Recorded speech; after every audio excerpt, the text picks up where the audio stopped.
Shalom Bapak Ibu yang terkasih di dalam Tuhan. Kembali lagi kita beribadah dalam keadaan online. Tapi saya percaya bersama Tuhan semua kita dalam keadaan sehat walafiat, tidak kekurangan suatu apapun juga. Bersama Tuhan kita terus semangat menjalani hidup ini. Bersama Tuhan kita akan gapai kemenangan sampai pada akhirnya nanti.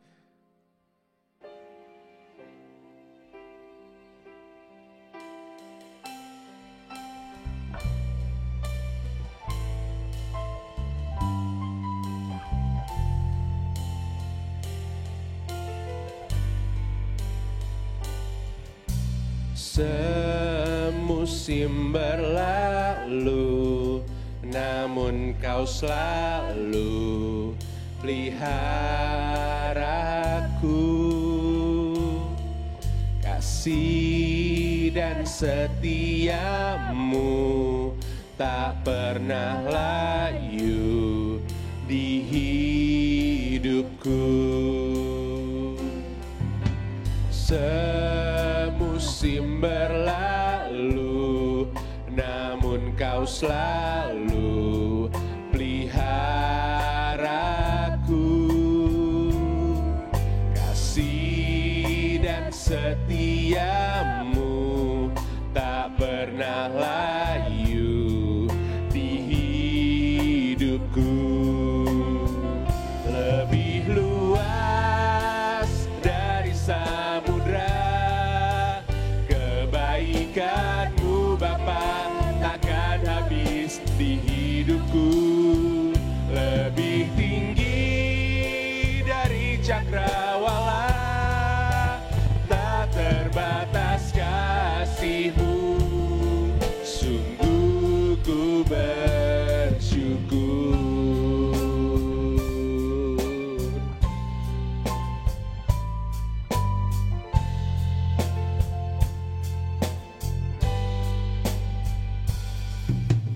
Semusim berlalu, namun kau selalu peliharaku.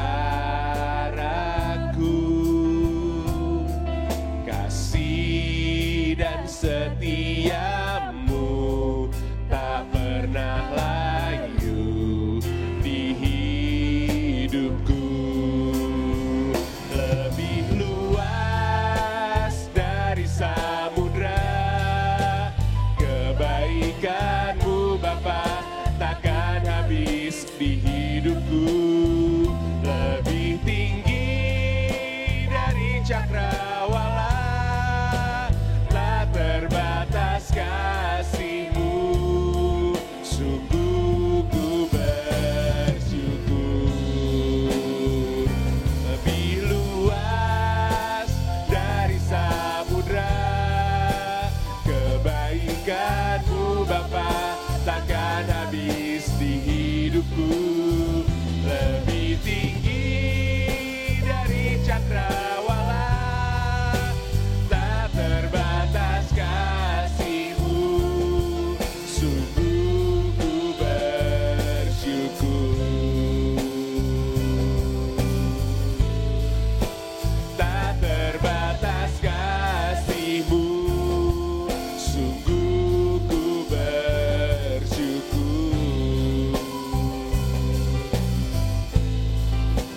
Tak terbatas kasih-Mu. Sungguh ku bersyukur.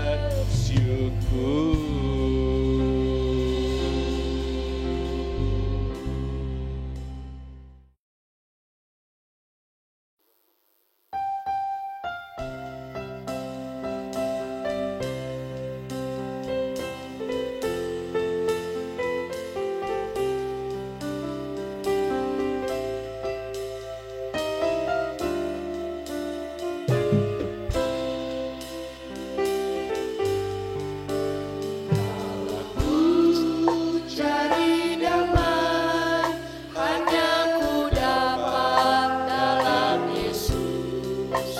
Dalam ku cari ketenangan, hanya ku temui di dalam Yesus. Tak satu pun dapat menghiburku, tak seorang pun dapat menolongku.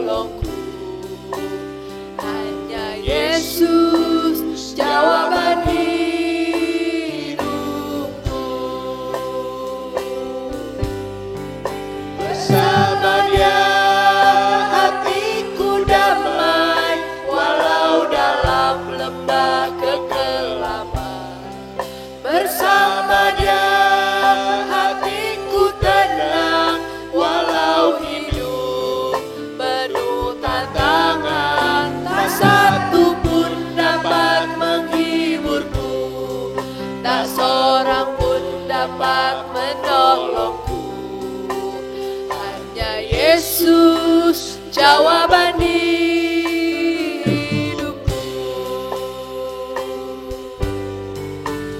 Kala ku cari damai, hanya ku dapat dalam Yesus.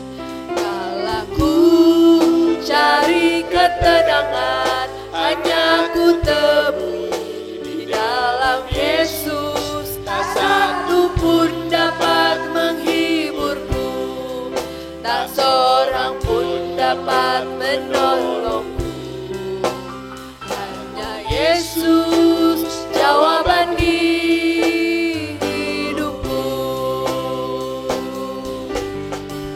Bersama Dia hatiku damai, walau dalam lembah kegelapan.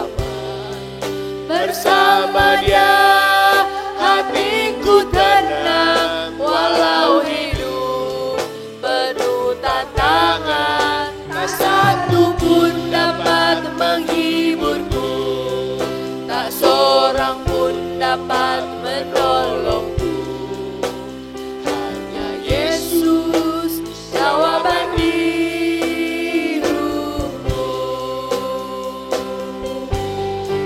Bersama Dia hatiku damai, walau dalam lembah kekelaman.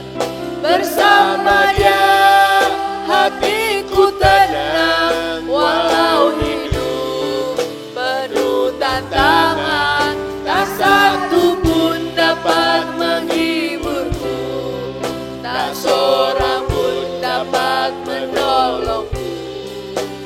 Hanya Yesus jawaban hidupku.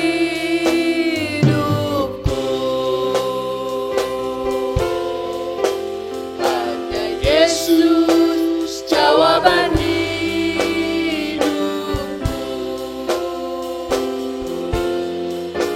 Hanya Yesus jawaban hidupku.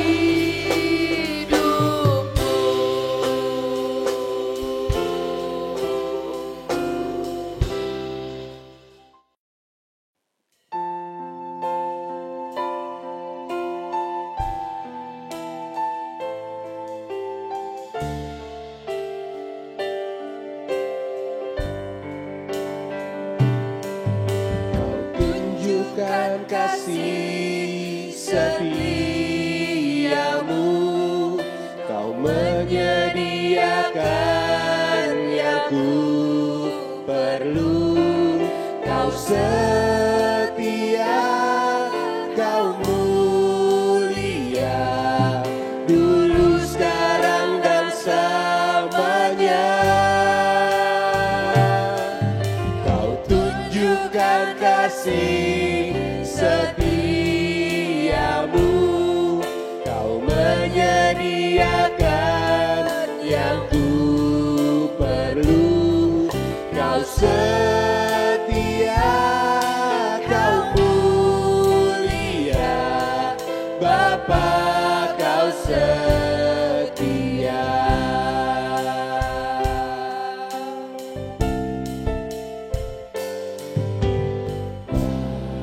Bapa, Kau setia. Bapa, Kau mulia. Tenanglah jiwaku, aman bersamamu.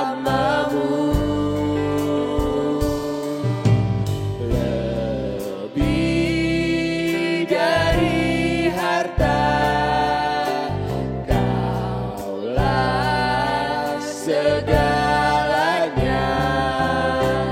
Tenanglah jiwaku dalam hadiratmu.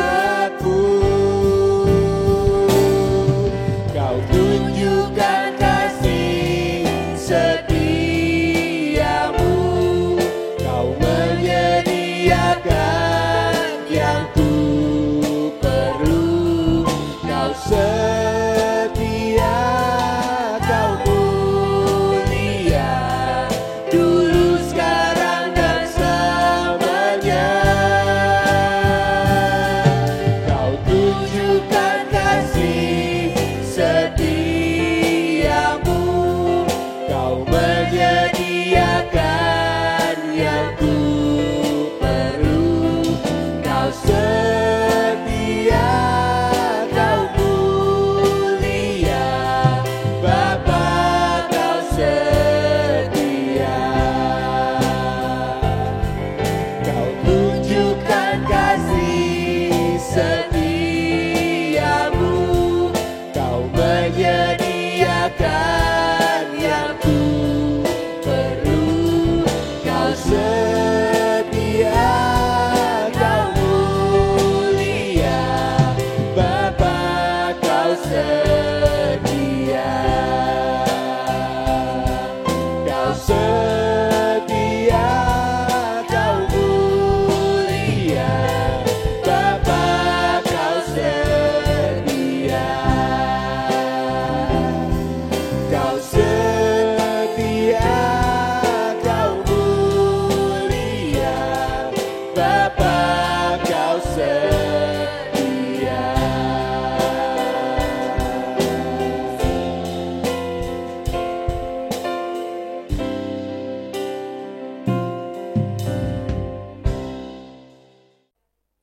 Shalom, saudara sekalian yang dikasihi oleh Tuhan Yesus Kristus. Pagi hari ini kembali kita akan bersama-sama beribadah secara online oleh karena keadaan yang belum memungkinkan bagi kita untuk kembali beribadah di gereja sebagaimana biasanya. Sebelumnya, mari kita berdoa lebih dahulu. Bapa di surga, kami mengucap syukur kembali kepadamu oleh karena pada hari ini kembali kami boleh datang untuk beribadah kepadamu, menyembah, memuji, memuliakan akan nama-Mu. Terima kasih untuk sebuah kesempatan di mana dari hati ini bisa keluar pujian, bisa keluar penyembahan kepada Engkau Tuhan. Dan kami bersuka cita oleh karena itu. Di tengah-tengah suasana dan keadaan yang tidak baik dalam kehidupan kami, tetapi hati kami dipenuhi dengan sukacita yang daripada-Mu. Engkau melihat setiap anak-anak-Mu yang bersama-sama sedang beribadah secara online pada pagi hari ini. Engkau memberkati mereka berlimpah-limpah. Pada waktu kami memuji, menyembah, memuliakan nama-Mu, Engkau memberikan sukacita, Engkau memberikan kesungguhan, sehingga hati kami penuh dengan kegembiraan, ya Tuhan. Oleh karena Engkau yang kami puji, yang kami puja, adalah Allah yang luar biasa dalam kehidupan kami. Dan sebentar lagi, kami juga akan mendengarkan firman-Mu, ya Tuhan. Yang percaya, firman-Mu adalah firman yang ajaib, firman yang hidup, firman yang telah membangkitkan orang mati, firman yang telah menyembuhkan orang sakit. Pagi hari ini, pada waktu kami mendengar firman-Mu, kami percaya hidup kami ada pemulihan di dalamnya, ada kesembuhan, ada sukacita di dalamnya. Oleh karena Engkau sendiri yang berbicara, Engkau memakai bibir hamba-Mu untuk menyampaikan pesan dan isi hati-Mu Tuhan. Dan aku juga mengucap syukur untuk kesempatan di mana aku boleh menyampaikan firman-Mu. Terima kasih Tuhan, kesempatan yang begitu berarti, kesempatan yang begitu berharga buat aku untuk menyampaikan firman-Mu. Terima kasih Bapa. Dalam nama Tuhan Yesus kami berdoa. Haleluya. Amin.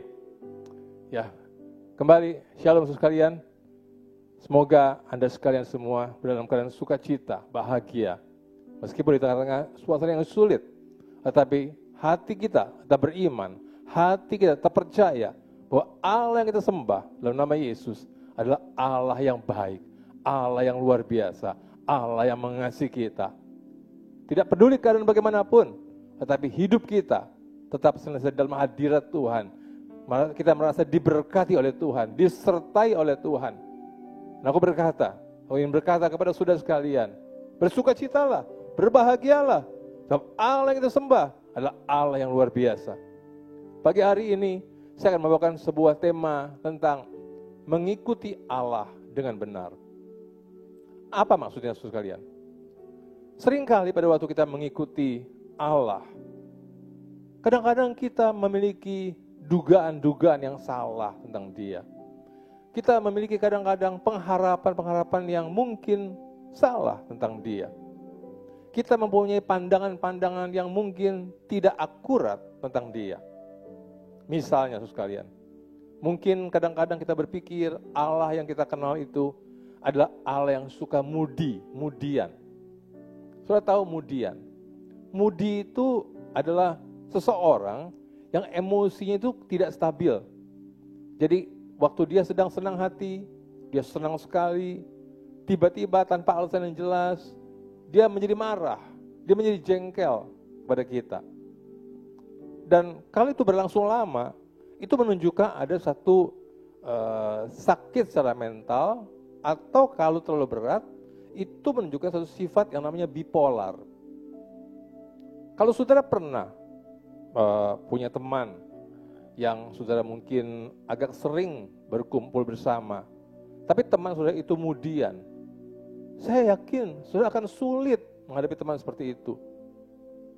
Karena tiba-tiba dia kelihatannya jengkel, tiba-tiba dia marah pada saudara tanpa alasan.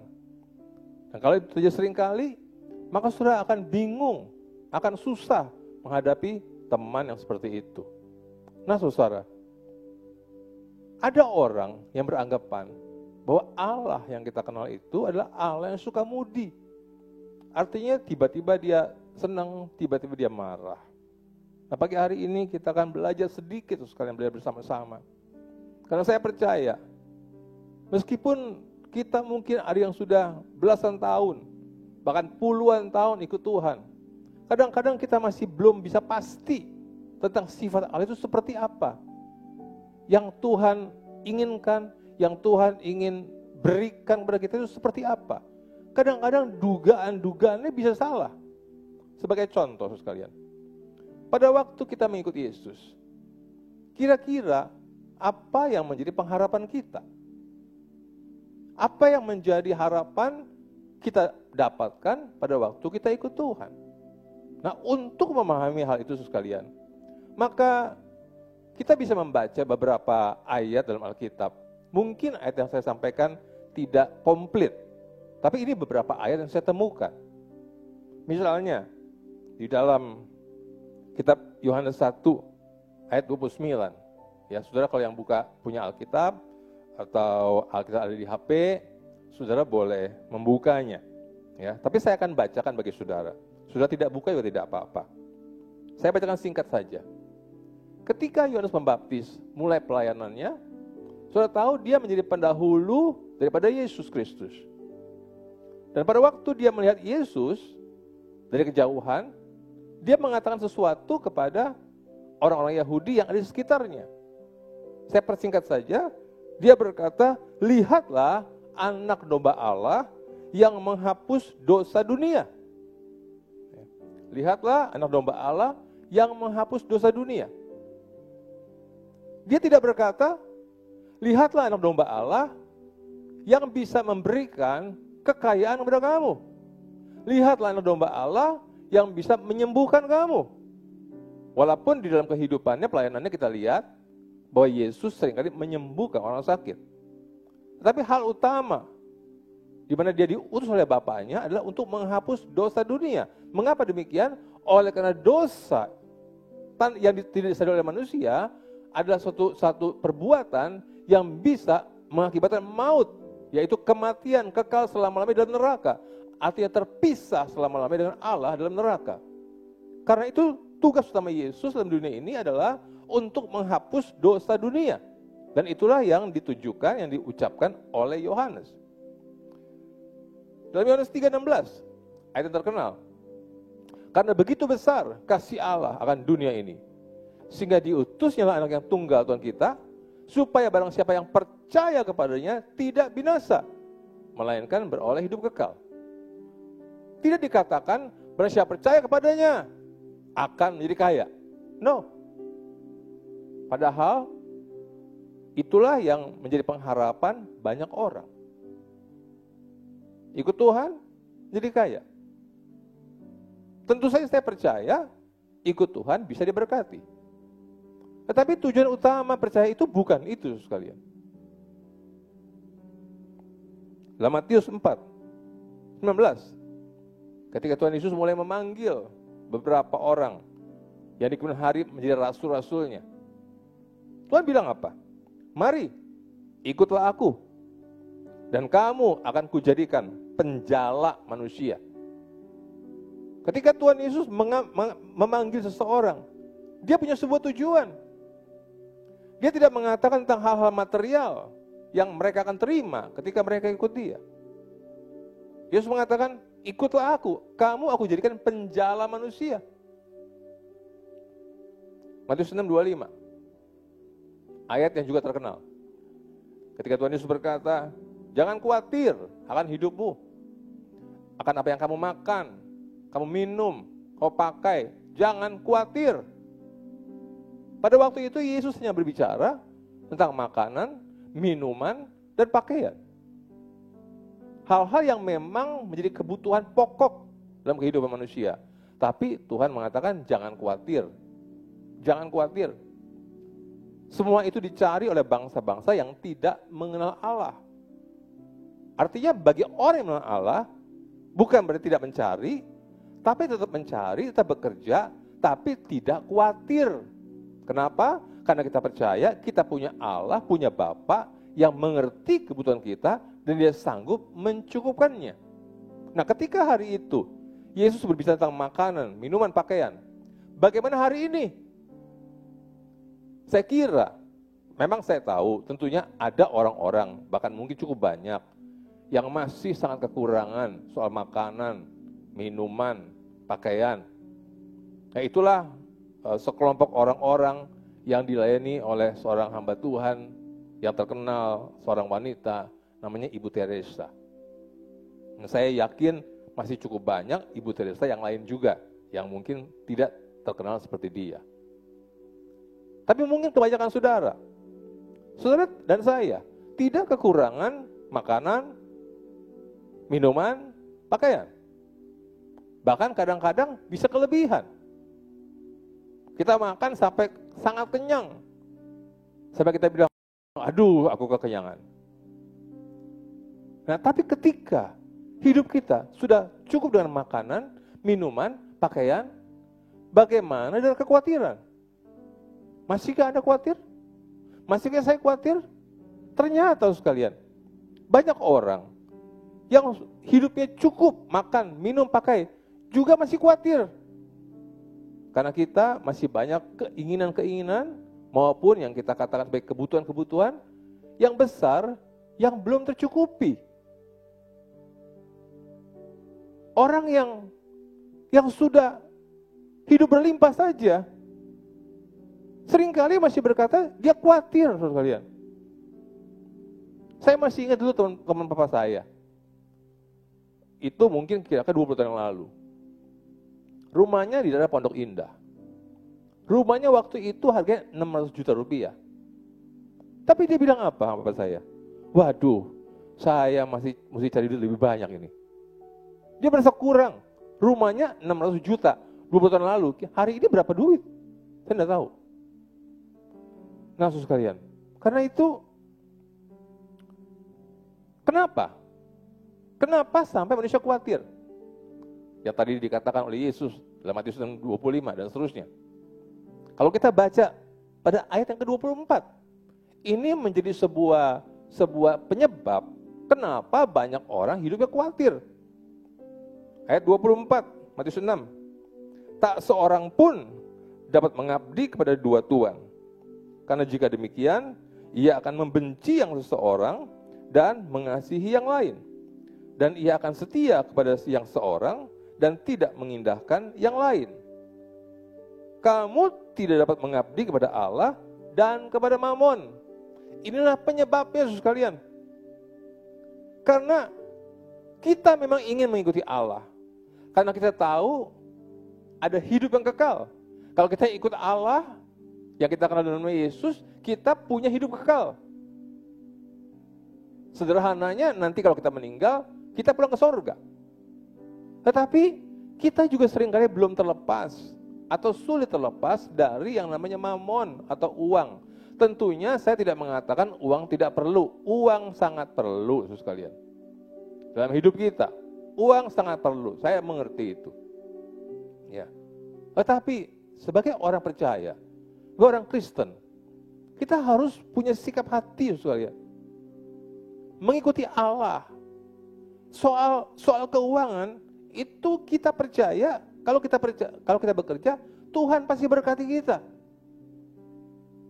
Ini adalah mungkin sebuah tantangan bagi saudara, bagi saya. Apakah kita sanggup mengikuti Allah tanpa kita terikat pada mamon? Dikatakan apa? Kalau kita tidak bisa mengabdi sekaligus pada dua-duanya. Mengabdi, mengasihi, setia kepada Allah, sekaligus mengabdi, setia pada mamon. Yesus mengatakan nggak bisa. Ya. Kamu tidak bisa, kalau kamu setia kepada yang satu, kamu akan meremehkan yang lain, despise others. Kamu tidak bisa faithful, tidak bisa setia pada seseorang, setia juga kepada yang lain, nggak bisa. Kamu akan meremehkan yang lain. Nah karena itu sekalian, karena itu kita harus memahami sungguh-sungguh dengan benar tentang Allah yang kita ikuti. Karena Allah yang kita ikuti, yang kita kenal dalam nama Yesus, itu Allah yang nggak pernah kelihatan, tidak pernah berwujud. Meskipun wujudnya itu ada, gambarnya ada dalam Yesus. Tapi kita hanya melihat Yesus dari film, dari gambar-gambar. Kita bisa mereka kira-kira Yesus seperti apa, kira-kira Allah seperti apa. Kita baca di Alkitab, Yesus mengatakan, aku dan Bapa adalah satu. Kalau engkau lihat aku, kamu lihat Bapa. Oleh karena itu, ketika kita merenung dan kita membaca tentang sifat-sifat tindakan Yesus, maka itu menjadi gambaran buat kita tentang Allah yang Bapa yang kita kenal. Tetapi Yesus sekalian, ketika kita membaca kitab Perjanjian Lama, mungkin kadang-kadang kita bisa menjadi confused, kita bisa menjadi bingung. Dan seringkali bahkan hamba-hamba Tuhan, beberapa hamba Tuhan menganggap bahwa Allah dalam PL, dalam Perjanjian Lama adalah Allah yang berbeda dengan Allah dalam Perjanjian Baru. Karena kalau kita membaca Allah di dalam Perjanjian Baru, dalam Yesus adalah Allah yang sangat baik, Allah yang selalu mengasihi, Allah yang mengampuni, Allah yang menyembuhkan, Allah yang menghidupkan. Intinya adalah semua adalah perbuatan-perbuatan, sikap-sikap yang baik. Bahkan ketika Yesus berjumpa dengan orang berdosa, Yesus tidak menghukum, Yesus mengampuni mereka. Bahkan orang berdosa senang berkumpul bersama Yesus. Karena Yesus tidak pernah menjudge mereka, menghakimi mereka. Tapi Yesus bergaul dengan baik. Kalau saudara ingat Sakius orang berdosa. Saya kira dibenci banyak orang banyak. Tapi ketika Yesus bertemu dengan dia, dan Yesus mengatakan Yesus mau menginap di rumahnya, Sakius segera menyambut dengan gembira. Dan di tengah-tengah percakapan di antara mereka, tiba-tiba hati Sakius tergerak, bergelora. Dia bangkit dari penduduknya, dia berkata, Tuhan, aku akan jual hartaku, sebagian aku kasih orang miskin, dan orang yang pernah aku peras, aku kembalikan berkali lipat. Ada satu kuasa kasih yang bekerja dalam kehidupannya, yang tiba-tiba mengubahkan hidupnya begitu rupa. Ketika Yesus berjumpa dengan seorang wanita Samaria yang sedang mengambil air di sumur, itu seorang perempuan yang punya suami 6, sudah menikah 5 kali, yang ke-6 pun bukan suaminya. Yesus tidak menjudge wanita itu. Yesus hanya berkata, panggil suamimu. Dan dengan malu-malu dia berkata, Tuhan, aku belum bersuami. Ya, karena engkau pernah bersuami 5 kali, yang ke-6 pun bukan suamimu. Dia terkejut. Tapi dia tidak merasa ada satu penghinaan dari ucapan Yesus. Bahkan dia terkejut. Dia kagum dengan apa yang Yesus tahu. Dia tidak banyak perkataan. Langsung dia pulang ke daerah perumahannya. Dia undang banyak orang. Dia berkata, hei, ada orang yang tahu hidupku. Mari kamu ikut aku. Ketemu dia. Barangkali dia Mesias yang dijanjikan. Dan yang luar biasa sekalian, banyak orang-orang yang tentunya tahu, mengenal kehidupan wanita ini. Mereka begitu saja bersedia mendengar perkataan wanita itu dan ikut Tuhan Yesus, dan Yesus melayani mereka. Wanita itu belum tahu yang namanya penginjilan. Wanita itu sama sekali belum tahu, belum mengerti yang namanya bersaksi. Tapi sekali berjumpa dengan Yesus, sekali dia berjumpa dengan pribadi yang mengasihi dia, yang tidak menjudge dia, langsung dia berubah, langsung dia punya hati untuk bersaksi, dia punya hati untuk menginjil. Dan banyak orang diselamatkan oleh dia. Seorang perempuan lagi, yang dikatakan seorang perempuan berdosa, yang rupanya pernah mendapatkan pengampunan oleh Yesus. Saya ingat kisahnya ketika perempuan itu datang dalam sebuah pertemuan dengan air mata. Dia pecahkan satu buli-buli isi minyak narwastu, harganya 300 dinar. Dia urapi kaki Yesus, dia keringkan dengan rambutnya. Dan orang terkejut. Banyak orang berkata itu minyak kalau dijual, uangnya bisa untuk orang miskin. Tapi Yesus memuji wanita itu. Yesus katakan apa? Kenapa perempuan itu bisa berbuat seperti itu? Kenapa wanita itu bisa menunjukkan kasih yang besar kepadaku? Karena dia lebih dahulu telah menerima kasihku. Karena dia menyadari dia telah diampuni. Dosa yang besar itu telah diampuni. Makanya dia menunjukkan kasih yang besar kepadaku. Nah, itu saudara sekalian. Dengan kata lain, kalau kita sungguh-sungguh mengenal Allah sebagai Allah yang mengasihi, kita kenal betul-betul dia adalah Allah yang mengasihi, barulah kita bisa mengasihi dan setia kepadanya. Kita tidak punya hati, kita tidak bisa punya hati untuk mengasihi Allah. Kita tidak bisa punya hati untuk setia kepada Allah, kecuali sebelumnya kita kenal dan mengalami kasih Allah kepada kita. Salah satu cara untuk kita bisa mulai mengenal kasih Allah, selain dari pengalaman, itu jauh lebih baik. Tentunya dari Alkitab, dari firman Allah. Saya ingin membawa saudara kepada satu masa dalam kehidupan umat Israel. Kita akan melihat dalam kitab Yeremia. Saya ceritakan sedikit sejarahnya. Ini adalah kondisi ketika umat Israel, baik Israel Utara, ya, kerajaan Israel, atau Selatan, kerajaan Yehuda, itu masuk di dalam pembuangan, dibuang oleh Tuhan kepada negeri Babel dengan Raja Nebukadnezar, karena mereka telah banyak berbuat dosa pada Tuhan. Tapi saudara, ya, kalau saudara baca dari pasal 1 kitab Yeremia 32, dari pasal 1 ya, sampai pasal 32 ayat 36, saudara akan melihat, mendengar curhatan daripada Allah yang begitu rupa kepada Nabi Yeremia. Kalau seseorang datang kepada saudara dalam 32 kali pertemuan, dan sepanjang 32 kali itu, orang itu terus-menerus mencurahkan kejengkelannya, kemarahannya tentang seseorang kepada saudara. Mungkin saudara akan jadi bosan dengarnya. Saudara katakan, kamu ngomong yang jelek terus mengenai orang itu. Tapi saya mau katakan kepada saudara, kalau saudara membaca kitab Yeremia mulai pasal yang pertama sampai pasal 32, saudara akan terkejut mendengar Allah begitu jengkel, begitu, kata jengkel mungkin kurang, marah, murka kepada umat Israel.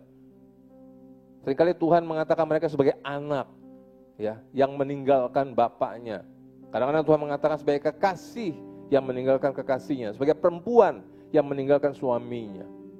Jadi Israel itu bisa dianggap anak, bisa dianggap kekasih, bisa dianggap sebagai perempuan. Dan Tuhan begitu murka kepada bangsa Israel, sehingga Tuhan katakan, aku akan menyingkirkan, aku gak mau lihat lagi mukanya. Nah, tapi meskipun demikian, saudara, ada beberapa ayat yang saya ingin baca kepada saudara, yang ternyata bisa menunjukkan Allah yang berbeda. Di dalam Yeremia pasal 32, ayat 37. Perhatikan baik-baik. Sesudah Allah murka, sesungguhnya aku mengumpulkan mereka dari segala negeri. Kemana aku mencerai-beraikan mereka? Karena murkaku, kehangatan amarahku, dan gusarku yang besar. Dan aku akan menggembalakan mereka ke tempat ini. Dan akan membuat mereka diam dengan tenteram. Allah sungguh-sungguh, terang-terangan berkata, aku murka, aku marah, aku gusar, makanya aku buang. Tapi meskipun demikian, aku akan mengembalikan mereka ke tempat ini. Dan membuat mereka diam dengan tenteram. Itulah kasih Allah, sekalian. Ayat yang ke-40. Perhatikan baik-baik. Ayat yang ke-40.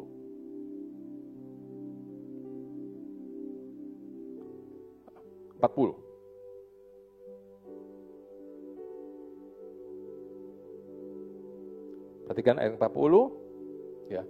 Nanti saudara bisa melihat teks di bawah ini, ada tertera teksnya itu. Ya. Aku akan mengikat perjanjian kekal dengan mereka. Luar biasa. Allah mengatakan aku ikat sebuah perjanjian kekal. Kita belum tahu nih, isi perjanjian itu apa. Tapi Allah bilang aku membuat satu perjanjian kekal. Kekal itu menunjukkan apa? Sekali dibuat, tidak bisa berubah. Selama-lamanya seperti itu. Apa janji Tuhan? Bahwa aku tidak akan membelakangi mereka.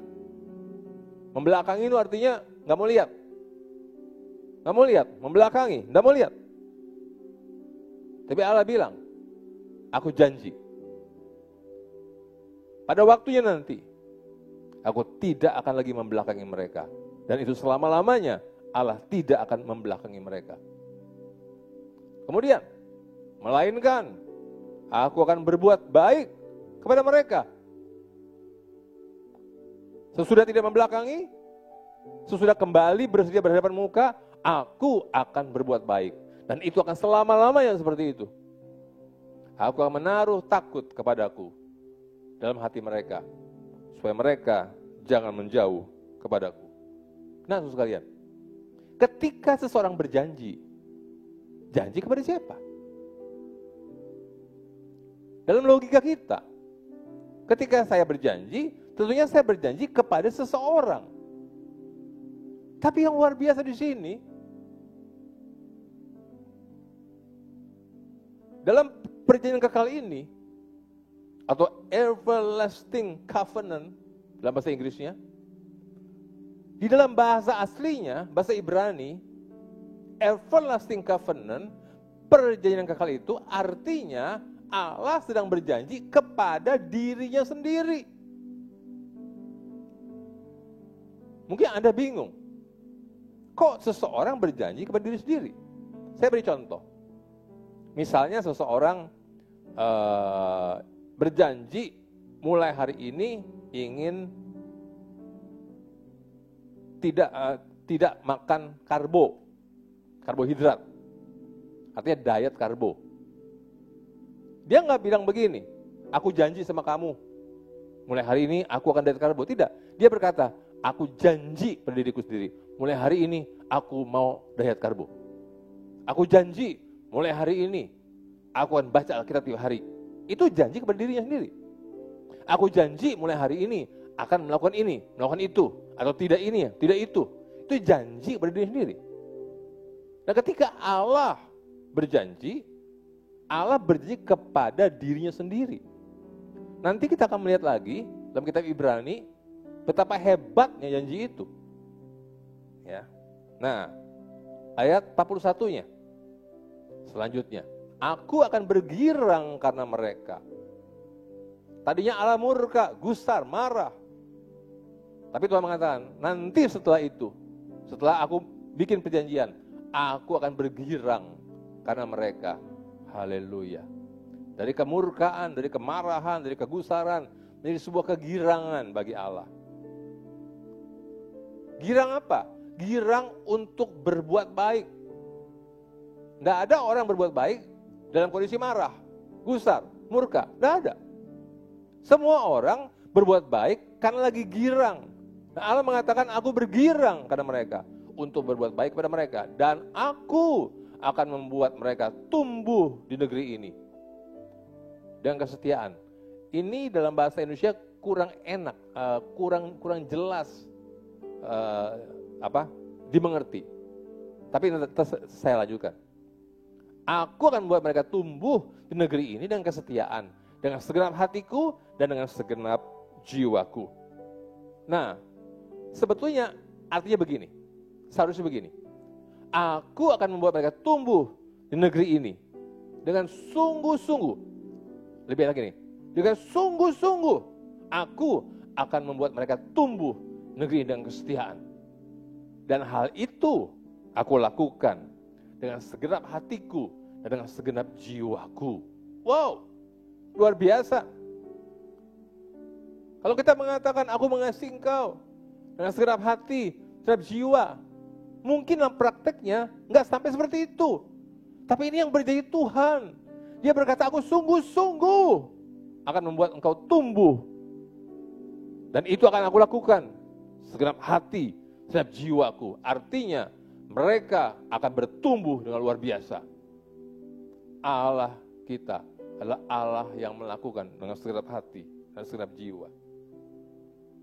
Sebetulnya ada banyak ayat yang saya ingin bacakan, tapi terlalu panjang.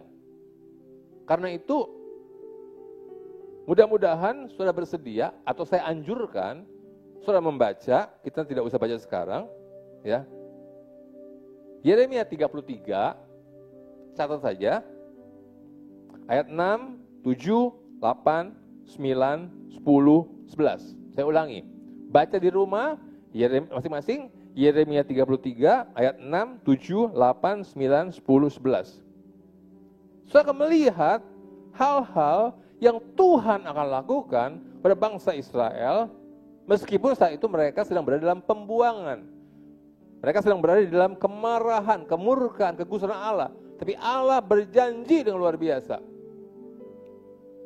Satu janji yang mungkin tidak pernah akan saudara duga, bahwa itu akan dilakukan oleh Allah kepada satu bangsa yang Tuhan sedang murkai. Nah, saya ingin katakan pada saudara,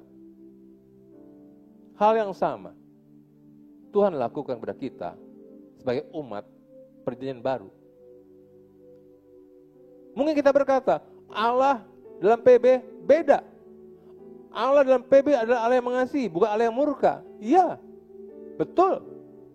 Oleh karena saudara dan saya, sebagai orang percaya, kita hanya menerima kasih Allah. Kita hanya menerima kebaikan Allah. Kita hanya menerima berkat Allah. Di mana murkanya? Murkanya nggak ada buat kita. Tapi padahal keadilan Allah yang Allah tunjukkan dalam PL berupa hukuman, berupa murka bangsa Israel. Dalam perjanjian baru pun Allah tunjukkan dia adalah Allah yang adil, Allah yang bisa murka, Allah yang bisa marah atas dosa. Tapi kemurkaannya, kemarahannya, kegusarannya, dia telah timpakan pada Yesus yang telah menjadi penebus kita semua. Itu sebabnya sekalian, kalau kita anggap bahwa Allah dalam PB beda dengan PL, tidak, dia sama. Kasih adil, di sini juga kasih adil. Tapi kita, sebagai orang percaya, kita hanya menerima kasihnya. Yesus menerima keadilannya, hukumannya, kutukannya. Kalau demikian, tidakkah dalam hati kita masing-masing seperti perempuan yang taburkan minyak itu? Kalau kita sungguh-sungguh mengerti, merasa dosaku yang besar sudah diampuni oleh Tuhan, seharusnya aku mati, seharusnya aku terpisah dengan Allah, mati kekal dalam neraka. Tapi sekarang aku sudah diampuni. Hidupku di masa depan bukan lagi duga-dugaan, tapi hidup di masa depan aku sudah tahu pasti. Kalau aku pulang, kalau aku meninggal kemana, aku pulang kemana, aku pasti tahu. seharusnya pandangan kita pada Yesus menjadi berbeda sekalian. Dan saya ingin katakan pada saudara, karena itu kita harus mulai mengubah. Kalau kita sudah mengerti sifat Allah, kita pasti akan mengubah sikap pandangan kita tentang pengiringan kita kepada Tuhan. Bukan lagi fokus kepada berkat-berkatnya. Karena Yesus tidak pernah menjanjikan. Misalnya, kalau kamu ikut aku, kamu kaya. Enggak. Tahukah saudara? Siapa yang berjanji seperti itu? Iblis. Karena iblis pernah berkata, sembahlah aku, maka semua kerajaan dunia ini dan segala kemegahannya aku berikan sama kamu. Iblislah yang berjanji, dia akan memberikan kekayaan luar biasa. Hanya menyembah. Hanya menyembah. Tapi Yesus tidak pernah berjanji seperti itu. Apakah Yesus tidak memberkati? Dia memberkati. Tapi jangan salah, jangan fokus pada hal itu. Saudara yang sudah diberkati Tuhan, mungkin dengan finansial yang baik, dengan kesehatan yang baik, dengan keluarga yang harmonis, mengucap syukur kepada Allah. Anggaplah itu sebagai satu bonus dalam hidup Anda. Nikmati, bersuka cita, bersenang-senang dengan itu. Tapi itu bonus. Tahukah saudara? Bagaimana dengan saudara yang belum dapat itu? Saudara yang belum mengalami punya finansial yang baik, saudara yang belum mengalami kesehatan yang baik, saudara yang belum mengalami keluarga yang baik. Apakah berarti saudara tidak punya apa-apa? Apakah berarti Allah belum memberkati saudara? Saya berkata kepada saudara, meskipun saudara belum menikmati semua itu, tapi sesungguhnya Tuhan sudah memberikan milik yang paling berharga, yaitu dirinya sendiri. Dan Tuhan tidak bisa memberikan sesuatu yang lain lebih besar daripada itu. Tuhan tidak bisa memberikan sesuatu yang lain lebih besar daripada dirinya, daripada hidupnya di dalam anaknya. Dan saudara sudah punya. Kalau saudara orang percaya, saudara sudah punya. Saudara mungkin boleh mengharapkan finansial yang baik. Tentunya sudah perlu. Saudara boleh mengharapkan kesehatan yang baik. Saudara boleh mengharapkan keharmonisan yang keluarga yang baik. Biarkan itu terjadi pada waktunya. Perhatikan apa yang Allah katakan kepada umat Israel. Ketika mereka dalam pembuangan, dalam penderitaan, hidup yang sangat tidak enak, Tuhan berkata akan ada satu hari yang baik. Meskipun Allah tidak mengatakan waktu yang tepatnya kapan. Memang dikatakan nanti setelah 70 tahun. Artinya ada waktunya Tuhan. Saudara boleh rindukan itu. Tapi sudah, percaya saja. Untuk salah sesuatu ada waktunya. Dan Tuhan akan menjadikan salah sesuatu indah pada waktunya. Tunggu saja. Tunggu saja. Ya, tapi saya nggak enak sekarang. Saya menderita sekarang. Baiklah. Kadang-kadang kita menderita, saudara. Memang. Tapi ingat selalu, pegang selalu janji Tuhan. Roma 8:28. Segala sesuatu bekerja bersama-sama untuk mendatangkan kebaikan bagi setiap orang yang percaya kepadanya, bagi setiap orang yang terpanggil sesuai dengan rencananya. Kalau dalam terjemahan bahasa Inggris, every detail in your life is continually woven together to bring good for you. Itu saya suka ayat itu. Every detail in your life, setiap detail, setiap rinci dalam hidup Anda, secara berkesinambungan, ditenun menjadi satu untuk membawa kebaikan bagimu. Dan kebaikan itu adalah engkau dan saya dan aku akan menjadi serupa dengan Allah. Jadi jangan khawatir. Jangan khawatir. Rasul Paulus, Rasul iman, Rasul kasih karunia, juga menderita, mengalami tekanan, depan, belakang, kiri, kanan, atas, bawah. Tapi berkata, aku gak putus asa. Aku tidak putus asa. Meskipun kadang-kadang aku hilang akal. Kalau orang Chinese mengatakannya bohwat. Hilang akal. Paulus bisa hilang akal. Tapi meskipun hilang akal, dia gak bunuh diri. Saudara yang putus asa hari ini, saya mau katakan pada saudara, mungkin di depan Anda, belakang Anda, kiri Anda, kanan Anda, atas, bawah, Anda mengalami tekanan. Ada mengatakan mungkin, percuma jadi orang Kristen. Percuma aku percaya pada Tuhan. Saya mau katakan, Anda percaya Yesus tidak percuma. Saya ulangi, Anda percaya Yesus sama saya tidak percuma. Jangan mundur dari Tuhan. Tetap ikuti Dia. Tetap pegang firman-Nya. Berjalan bukan lihat masalah. Berjalan melihat Yesus, melihat kasih-Nya. Terus Anda tanamkan kebenaran dalam diri Anda. Anda renungkan firman Tuhan siang dan malam. Seperti yang tertulis dalam Mazmur pasal yang pertama. Siang malam renungkan firman Tuhan itu. Maka engkau akan menjadi seperti pohon yang ditanam di tepi aliran air. Artinya engkau tidak kekurangan air. Engkau akan terus bertumbuh, engkau segar. Daunmu segar, daunmu tumbuh dengan baik. Jangan putus asa, jangan kecewa. Alkitab mengatakan, kalau engkau tidak menjadi lemah, maka pada waktunya engkau akan menuai. Nah, tadi saya sudah menyampaikan di dalam kitab Yeremia yang pertama tentang Allah melakukan janji kepada dirinya sendiri. Nah, coba kita lihat di dalam Ibrani pasal 6. Ya. Ibrani 6 ayat 16. Ini tentang sumpah. Sebab manusia bersumpah demi orang yang lebih tinggi. Dan sumpah itu menjadi suatu pengokohan baginya yang mengakhiri segala bantahan. Ini bisa tentang sumpah. Siapa? Siapa yang sedang bersumpah? Ayat 17.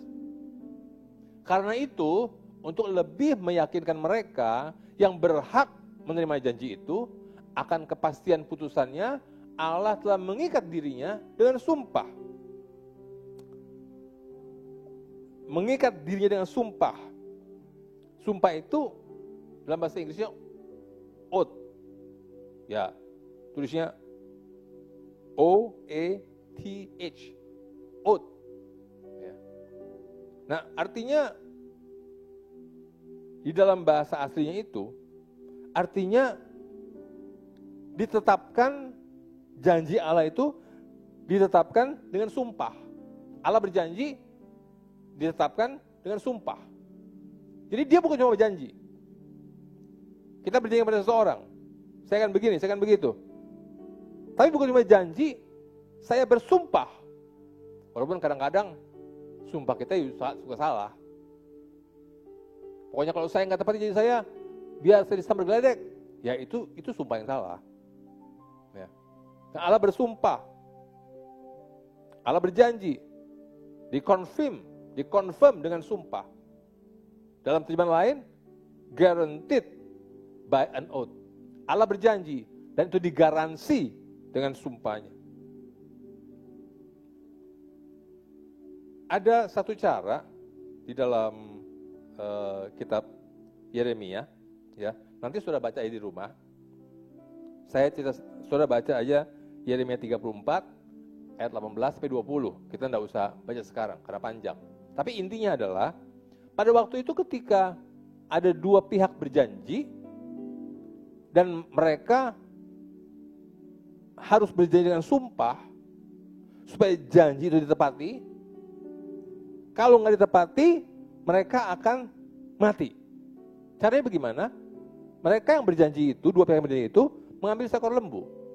Lembunya itu dipotong, bukan potong biasa, dibelah dua. Dibelah, ditaruh di tanah, lalu kedua belah pihak yang berjanji itu harus berjalan melewati lembu yang dipotong itu. Maksudnya apa? Kalau salah satu daripada mereka mengabaikan janji itu, maka seperti lembu yang mati dibelah itu, mereka pun akan mati seperti itu. Nah, ketika Allah berjanji dengan sumpah, Allah berjanji dengan sumpah yang seperti itu. Artinya janji yang kuat, dikuatkan, digaransi dengan sumpah. Artinya janji yang kuat.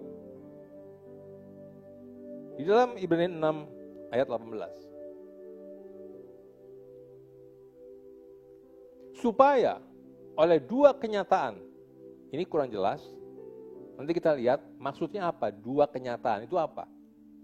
Supaya oleh dua kenyataan yang tidak berubah-ubah, tentang mana Allah tidak mungkin berdusta. Kita yang mencari perlindungan beroleh dorongan yang kuat untuk menjangkau pengharapan yang terletak depan kita. Nah, dua kenyataan yang tidak berubah-ubah itu adalah janji dan sumpah. Itu dua. Jadi, dan janji dan sumpah itu tidak bisa berubah. Ketika Allah berjanji dan sumpah, dua-duanya, janjinya, sumpahnya tidak bisa berubah. Unchangeable, tidak bisa berubah. Puji Tuhan. Saudara saya menerima janji Allah yang kekal dan sumpah yang tidak bisa berubah. Dan janji itu dengan dirinya sendiri. Di dalam ayat yang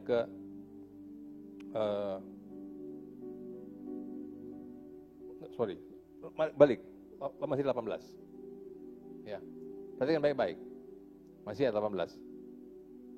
Supaya oleh dua kenyataan yang tidak berubah-ubah, janji dan sumpah, tentang mana Allah tidak mungkin berdusta. Manusia bisa berdusta, tapi Allah waktu janji tidak bisa berdusta. Itulah sebabnya janji Allah itu kuat, kekal, sumpah.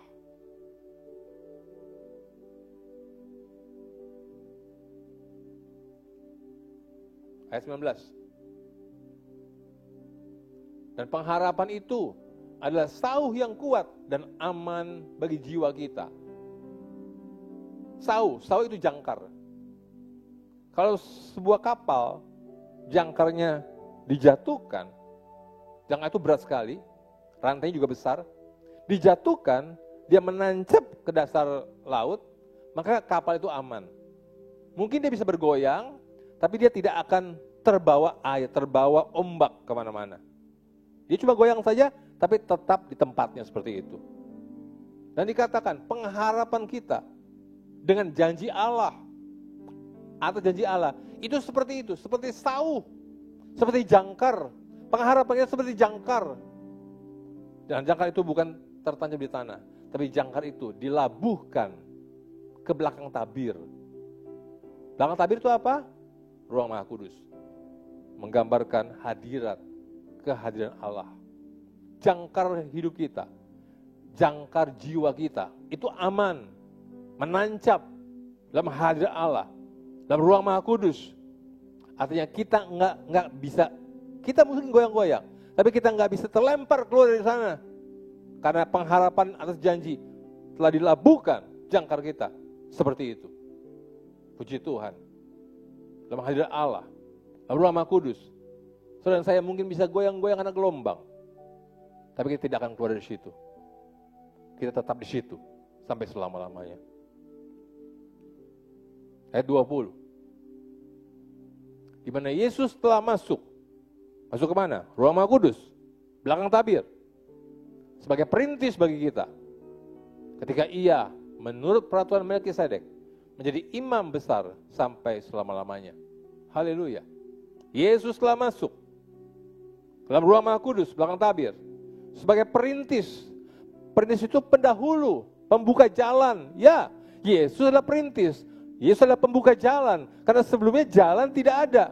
Jalan tertutup oleh tabir. Tidak bisa masuk ke ruang Maha Kudus. Tidak bisa berjumpa dengan Allah. Tidak bisa masuk dalam hadirat Allah. Tapi Yesus perintis, pembuka jalan. Dan setelah jalan dibuka, kita, orang percaya, kita bisa masuk mengikuti perintis itu. Bertemu dengan Tuhan, bertemu dengan Allah, masuk hadiratnya. Haleluya. Karena itu,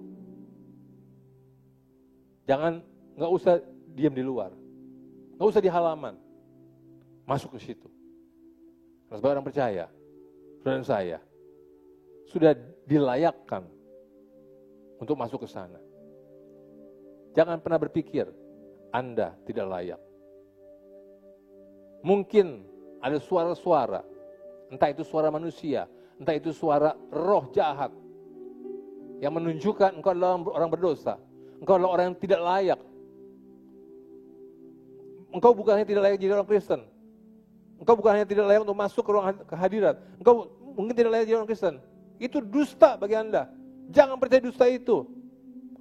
Saya mau katakan kepada Anda, kalau saudara sudah menjadi orang percaya, semua dosamu sudah diampuni, dibersihkan, dibasuh Yesus kayu salib. Karena itu kalau engkau sudah jadi orang percaya, jangan berhenti jadi orang percaya. Apapun yang terjadi, berjalan terus bersama Tuhan. Kau pasti mampu, kau pasti kuat. Mungkin ada goncangan, mungkin ada rintangan, ada tantangan, ada masalah banyak. Tapi saya mau katakan, kalau Anda berjalan bersama Tuhan, Anda pasti kuat, Anda pasti bisa mencapai garis finish, engkau bisa menyelesaikan pertandingan. Dan imanmu, engkau tetap memiliki kesetiaan dalam hidupmu. Dan kau lihat, kesediaanmu akan membuahkan sesuatu yang istimewa dalam kehidupan manusia yang datang. Bagian terakhir dari khotbah saya. Kalau sudah saat ini sedang dalam masa suasana kehidupan yang buruk, apa yang kau mesti lakukan? Banyak orang terpuruk, nggak punya daya, nggak punya tenaga, nggak punya semangat, hanya terpuruk di dalam rumah, tidak melakukan apa-apa lagi, nggak semangat, bekerja nggak semangat, hidup makan nggak semangat, hidup nggak semangat, apapun nggak semangat, ke gereja nggak semangat, pelayanan nggak semangat, apapun nggak semangat. Kalau Anda seperti itu, saya mau katakan, cepat atau lambat, Anda sedang menunggu kematianmu itu datang. Padahal mungkin belum waktunya Anda untuk mati. Bangsa Israel, ketika dalam masa pembuangan, dalam suasana hidup yang serba tidak enak, tapi yang luar biasa. Saya cuma bacakan sedikit saja. Nanti saya beritahu ayatnya. Ya. Saya bacakan Yeremia 29 ayat keempat. Beginilah firman Tuhan semesta alam, Allah Israel, pada semua orang buangan yang diangkut ke dalam pembuangan dari Yerusalem ke Babel. Lagi dibuang nih. Orang dibuang itu seperti nggak ada pengharapan. Tapi sudah lihat apa yang Tuhan katakan. Ayat yang kelima. Dirikanlah rumah untuk kamu diami. Buatlah kebun untuk kamu nikmati hasilnya. Ayat 6. Ambillah istri untuk memperanakkan anak laki-laki dan perempuan. Ambillah istri bagi anakmu laki-laki dan carikanlah suami bagi anakmu perempuan, supaya mereka melahirkan anak laki-laki dan perempuan, agar di sana kamu bertambah banyak dan jangan berkurang. Saudara baca terus, ya, ayat 7, ayat 8, ayat 9, ayat 10. Kemudian ayat 11. Mari kita baca ayat 11, sebuah ayat yang sering kita baca, yang mungkin sering dikhotbahkan. Sebab aku ini mengetahui rancangan-rancangan apa yang ada padaku mengenai kamu. Demikianlah firman Tuhan. Itu rancangan damai sejahtera dan bukan rancangan kecelakaan, untuk memberikan kepadamu hari depan yang penuh harapan. Kata-kata ini adalah janji firman Tuhan kepada satu bangsa yang sedang masuk dalam pembuangan. Mungkin hari ini saudara sedang dalam keadaan kondisi yang seperti tidak ada pengharapan. Tapi kau sebagai orang percaya, kau lihat apa yang Tuhan katakan hari ini. Tuhan punya rancangan dalam hidupmu. Bukan kecelakaan, tapi damai sejahtera, untuk memberikan kepadamu hari depan yang penuh harapan. Hari depan Anda, hari depan saya. Jangan pernah katakan MDS, masa depan suram. No. Kalau Anda orang percaya, masa depan Anda, hari depan Anda penuh harapan. Demikian juga aku. Karena itu, saudara, Anda tidak perlu patah semangat. Kalau Anda lagi patah semangat, Anda bangun. Anda katakan pada dirimu sendiri, bukan dengan kalimat dari engkau, tapi ucapkan firman, perkatakan firman. Kau katakan, Aku tidak akan terpuruk lagi. Mungkin hari ini aku dalam kondisi yang parah. Keuanganku, kesehatanku, keluargaku. Tapi aku tahu, Tuhan menjanjikan bagiku hari depan, dalam rancangan damai sejahtera, hari depan, penuh harapan. Ada hari depan. Jangan berkata, tidak ada hari depan. Ada. Dan hari depan itu adalah hari depan penuh harapan.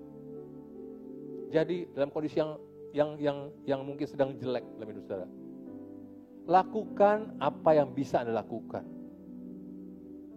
Kalau itu bicara pekerjaan, kalau Anda bisa lakukan pekerjaan, lakukan, jalankan. Mungkin ringan, mungkin sederhana, tetap bekerja, tetap kerjakan. Kalau itu bisa kesehatan, masih ada obat yang bisa dibeli, masih ada obat yang bisa diminum, beli, minum obatnya. Apapun itu, kerjakan saja. Kerjakan. Tidak usah menunggu-nunggu. Tidak usah terus melihat belum berhasil. Tidak usah itu. Lakukan. Tuhan hanya bilang pada Israel, ada hari depan. Tunggulah. Hari depan itu mungkin bisa besok, minggu depan, bulan depan, tahun depan, I don't know. Saudara punya kasih karunia sendiri. Tuhan akan berikan kasih karunia sendiri pada Anda masing-masing. Saya berdoa, lewat firman ini, Anda diberkati, Anda dikuatkan. Kalau Anda sudah jadi orang percaya hari ini, sementara Anda dengar khotbah ini, puji Tuhan. Tapi kalau Anda belum percaya, tapi Anda kebetulan menemukan channel ini, mendengar firman ini, saya berdoa, ini menjadi bukan sebuah kebetulan bagi saudara, tapi ini adalah sebuah panggilan Tuhan dalam hidup saudara. Untuk saudara menyambut Dia sebagai Tuhanmu, sebagai juru selamat pribadimu.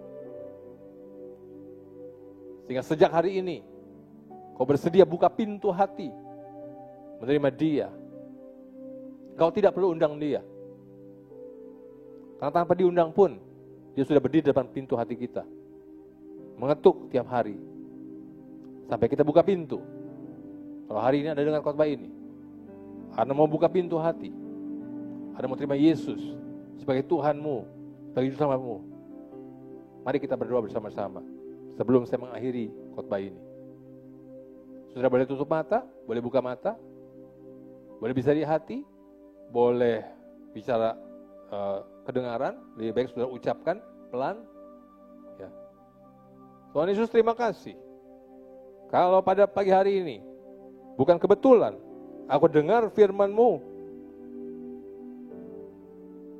Aku menyadari, ini bisa menjadi sebuah panggilan-Mu dalam hidupku. Sudah lama aku dengar panggilan ini, tapi aku belum pernah ambil keputusan. Namun pagi hari ini Tuhan, aku mau ambil keputusan. Sekarang aku buka pintu hatiku. Silakan kau masuk. Untuk menjadi Tuhanku mulai hari ini. Untuk menjadi juru selamatku mulai hari ini.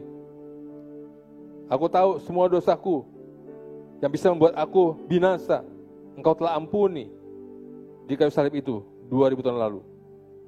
Dan hari ini hidupku sudah diperdamaikan dengan Allah.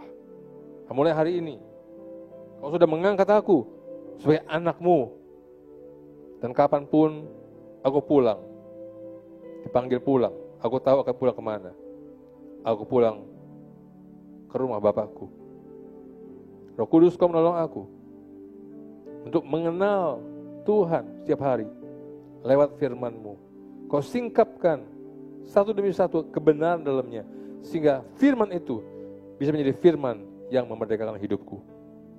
Terima kasih Tuhan. Dalam nama Yesus. Amin. Saudara sekalian, kita akhiri khotbah ibadah pada pagi hari ini. Saudara boleh tutup mata saudara. Tuhan, kami mengucap syukur untuk kesempatan mendengar firman-Mu. pada pagi hari ini. Memuji, menyembah, memuliakan nama-Mu. Roh Kudus, Engkau yang mengurapi kami. Engkau yang mengajar kami lebih lanjut. Menuntun kami dalam seluruh kebenaran. Sehingga hari demi hari hidup kami makin dimerdekakan dalam segala seginya Tuhan. Terima kasih Tuhan. Dan sekali lagi, Tuhan, aku mengucap syukur untuk kesempatan aku boleh menyampaikan firman-Mu. Terima kasih. Saudara boleh angkat tangan saudara? Tuhan Yesus memberkati engkau. Allah Bapa memberkati engkau dengan kasih setia, rahmat, anugerah. Tuhan Yesus memberkati engkau dengan kasih-Nya yang tak pernah berkeputusan, dan kasih-Nya tidak bersyarat. Dan Roh Kudus memberkati engkau dengan persekutuan yang erat setiap hari yang akan menuntun engkau dalam seluruh kebenaran. Dan Allah Bapa, Putra, Roh Kudus menyertai kita sampai Tuhan Yesus yang kedua kalinya menjemput kita dari dalam permai, bahkan sampai selama-lamanya. Dalam nama Tuhan Yesus, sama-sama katakan, amin. Selamat hari Minggu, Tuhan memberkati saudara sekalian. Amin.